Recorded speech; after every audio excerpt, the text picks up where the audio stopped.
Chargers 29, Dolphins 27. The Dolphins are 1-5. And after the game, I have a theory on this, by the way. Yeah. Tua God, the Tagovailoa AFC is just bleeding out. Woo!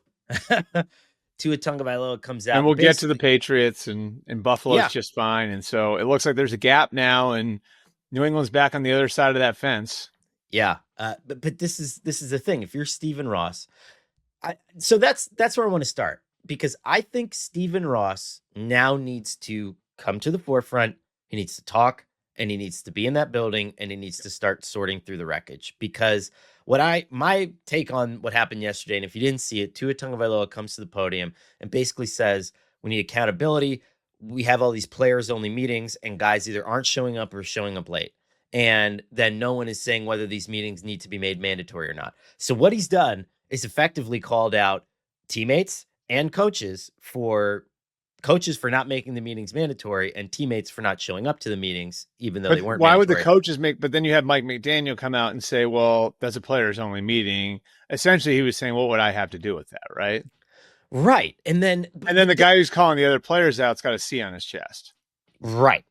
And so the whole thing, I agree that it looked the worst for Tua, but I have, you and I both during our career, we had the fun renegade journalism years, but we've also existed in we've also overlapped in a corporate environment. And there are times when you escalate the matter from, this is something you can talk about with your immediate supervisor, to, this needs to go to the person in the big scary room at the end of the hallway. And we've both been in that big scary room. And I think that Tua has now escalated the conflict from, oh, this is something you can just talk about with your head coach, to, oh no, now the helicopter's got to land outside the building and that guy has to come and talk about it. Because if you're Stephen Ross, like, this is embarrassing, right? I mean, there's nothing short of it. I mean, and I love Mike McDaniel, and I thought that he was such a breath of fresh air for in coaching, but he has not plugged the leak here. Like, and now it's getting to the point where it's spilling over into, like, the quarterback, and whether the quarterback's right or wrong.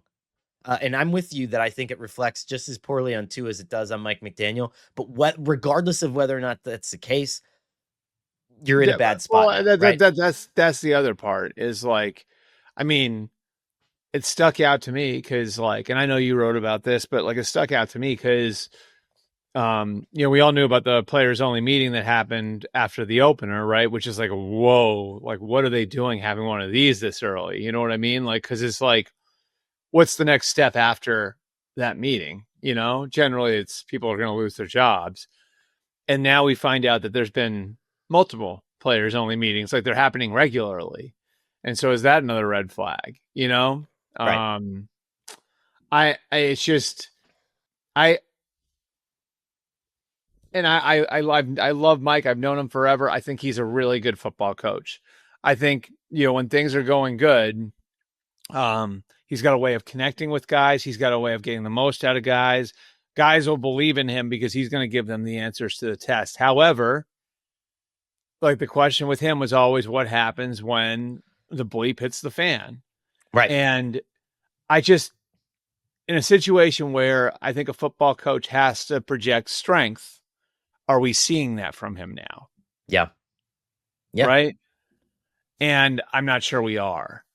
And so, like, I think this requires, I want to stop short of saying, because I think, like, what happened in Vegas a couple of years ago, where Mark Davis started talking regularly to the players and, like, kind of going around his coaches, can be really destructive. You know what I mean? Like, that type of ownership, I don't think is great either, because you're really kicking the legs out from under. You're giving your players an appeals court, which, like, really kicks the legs from underneath your head coach. So you don't want to do that.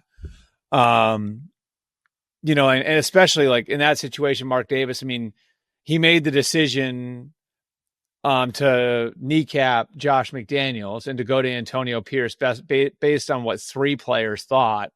And two of those three players were gone within a year, So, like, I don't know that that's the way you want to manage the situation.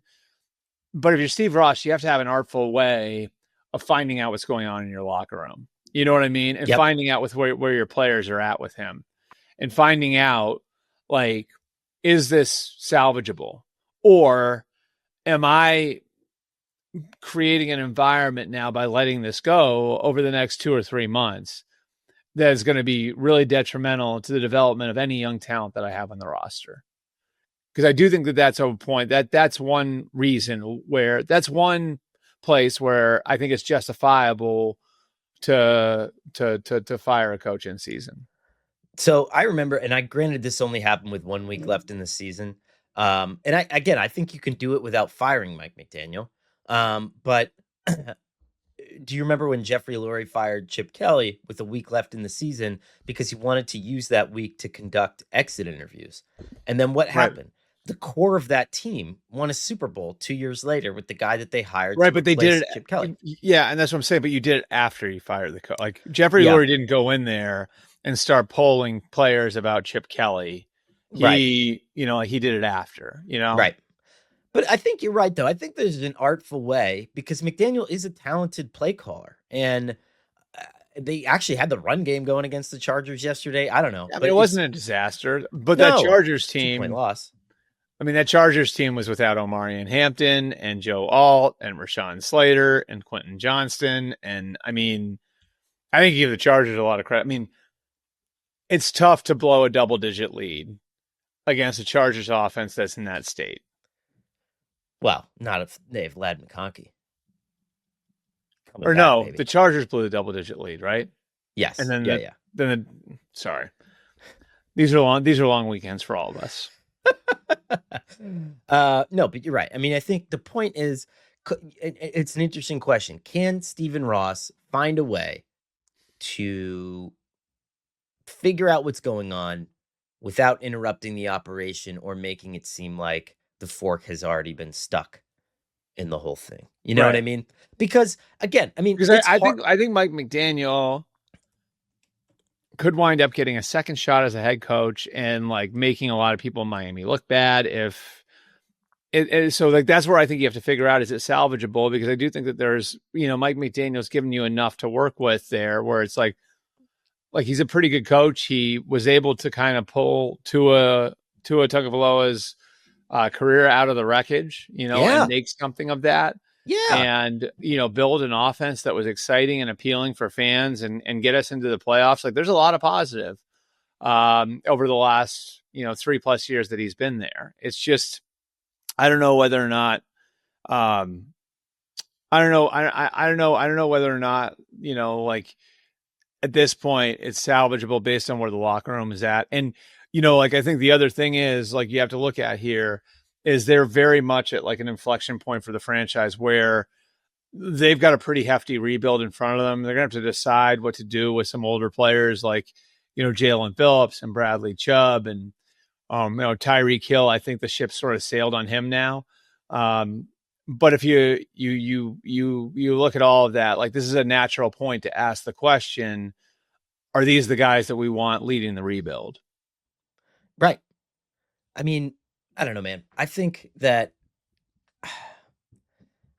I think that there has to be, because, and I understand the Dolphin fan side of it, right?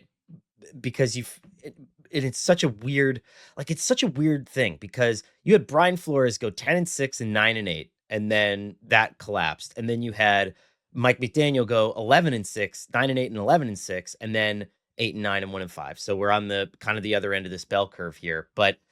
I mean, this roster is not, it's not good. I mean, there has to be bigger questions that are asked. And maybe this is all I'm saying about the Tua thing is I think this is probably the thing that shines the bat signal that gets the helicopter landed. And now the owner's walking through the front door and saying, okay, now I gotta get in here. I gotta figure out what's going on.